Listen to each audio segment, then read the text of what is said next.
আজকে দিনটা হলো আমার জীবনের সবথেকে আনন্দের দিন। কারণ আজকে হলো আমার মাম্পু সোনার জন্মদিন। তো সকাল সকাল স্নান করে পুজো দিয়ে মাম্পু সোনাকে নিয়ে ৩ জনে মিলে একসাথে পুজো দিতে চলে গেছিলাম। মা এদিকে রান্নাবান্নাটা করছিল, ওর মিমিও চলে এসেছিল, মাকে একটু হেল্প করছিল। তো দেখতেই পাচ্ছ আমরা এসে গেছি পুজো দিতে।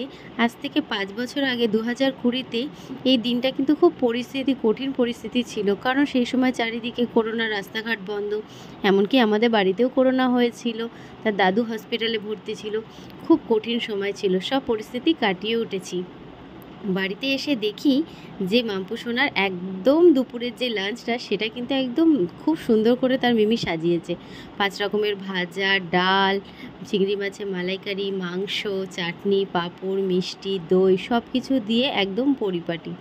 ঘরোয়া অনুষ্ঠানের মধ্যে যেটা হয়ে থাকে ছোট, এটাই তো ওর আনন্দ। দেখতে পাচ্ছ কত সুন্দরভাবে বসে সবাইকে দেখছে।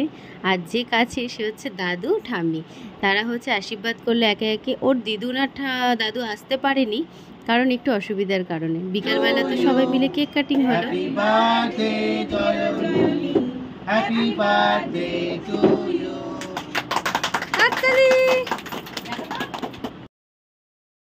এই সুন্দর সন্ধ্যাটা যেন আরও বেশি ভালো লাগে, তাই সবাইকে বলেছিলাম কেক কাটার সময় থাকতে। তো দেখতেই পাচ্ছ কেক কাটার পরে সবার যেটা হয়, খুবই আনন্দ লেগেছে।